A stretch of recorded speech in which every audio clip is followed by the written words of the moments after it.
with rap news on the Open Channel. It's that time of year when the wise, heroic captains of the most powerful states of the globe gather to plan massive planetary fascist dystopian havoc, the G20. And the host of the pageant this year is Australia, so we're racing over to chat with a reporter in the area. Ken, can you report on the action? Ken, I can. I'm in Queensland. It's so fantastic. Shady deals, trade pacts, and any protests that happen are greeted with tear gas and baton bashing. Protests? Hold that thought. We're hoping to chat with the man of the moment, our noble Prime Minister, Tony Abbott. Tony, hi. Hi, Ken Oathgun live on Channel 9. Mind if we ask you a few questions at this time? Compliant, corporate aligned media, right? Yeah, mate, we're on your side. In which case, that is fine. Are there any wise words you'd like to provide to our patriotic viewers tonight? Yes, Ken, I might. Cheers to all the cunts who voted me in for getting sucked in by Rupert's spin so Tony could win and bring in a government of excuses and surprises. My first triumph as leader was to abolish the climate, slash Medicare, subsidise mining, and end the age of entitlement for students, except my kids. I've stopped the boats and the tide of Muslim immigrants. But your duties under these UN conventions are irrelevant. There's a place for everything, says Jesus, our saviour, and he'd agree the place for brown people is not Australia. You've been busy with these worthy endeavours. Thanks for making time to speak with us. My pleasure. Now, the big G is about to blow in and Stray is hosting. What have you done to prepare for this role then? I've been raising my international profile, making headlines in newspapers worldwide. And to ensure my ratings at home, I brought us to war, which caused my approval score to soar even more on these shores. Stray has earned the honour of hosting the G20 then. Thanks to me, we've become a role model of social development for the rest of the world to follow and imitate. You've greatly improved our communications of late. That's right, we've just legalised the real-time monitoring of every bloke, Sheila and child, every computer, phone and device. The leaders of every civilised Western nation only dream of this erosion of privacy rights. And media, yeah, we've just made it illegal to whistle-blow or leak the details of any intel. So no more WikiLeaks or Eddie Snowden snooping in my email. And journalists who publish the leaks will also be jailed, even if it's in the public interest? Yep, but the next bit is the best. To complete the chilling effect, we've even made it a crime for any of you to share, scatter, click or view any of that data. Tweet that, you nonny homos and hackers. That's an attack on the basic tenets of press freedom. I don't get it. How did you manage to pass such extreme measures? I can't take all the credit. I have to thank the pathetic, ballless opposition party for voting them through the Senate. And not forgetting all the good Australian folk under anaesthetic, deeply sedated, watching The Bachelor on Channel 7. These policies are troubling. Does no one want to stop them? Nah, nobody, mate. We all love them. Who's that?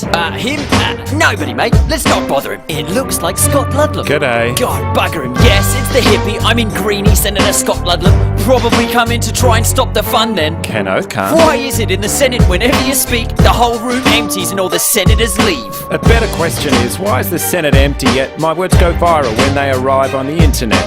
Because peeps online are awake and sentient, feeding their intellect with media that's free, independent. But thank God that's all at last changing. Stray is about to become the first great nation to pass laws for mandatory data retention, indiscriminately storing our private metadata, treating us all as suspects, and thus finally ensuring A fascist fuckfest of Orwellian proportions. Oh, come on, mate. You're not going to be a negative nerd and vote against all of Tony's incredible work. I'll go full Gandalf on this government's ass, smack down their laws with a dose of "You shall not pass!" You and what army? I don't like your chances. I can't do it solo. That's why I've issued a blanket call out to the internet to stand up and be counted. The net is our best bet to combat tyrannical tactics. Click here to take action. Don't click that link or you'll be added to the terrorist ASIO blacklist. Well, thank you, Prime Minister Abbott, for giving us that candid understanding of your strategies in Australia. The opening of the summit is about to happen, but before you brandish your diplomatic talents, I'd just like to say that it seems clear why the world's leaders and powers that be, from Obama and Putin to Harper and Xi, are converging on Australia for the G20. They must be eager to come and learn from the new master. That's me! Ladies and gentlemogans, we're commencing the whole summit. Please be upstanding for the new classic, the Prime Minister of Australia, Tony Abbott. First things first, I'm elitist. Host the summit, let the whole world feel it. G20. And Australia's open for business unless you claim a scientist or giving me lessons in civics. Right. We're doing great work. We're on track. Yeah. Boot stomp like we bringing 84 back. My name's Tony. You already know the leaders all came from DC to Tokyo. World leaders let's do this, let's show that we're ruthless. All here in Brizzy, the shakers, the movers, Dilma Rousseff, I do love a Brazilian. Christina from Argentina, Tony, Minister for Women.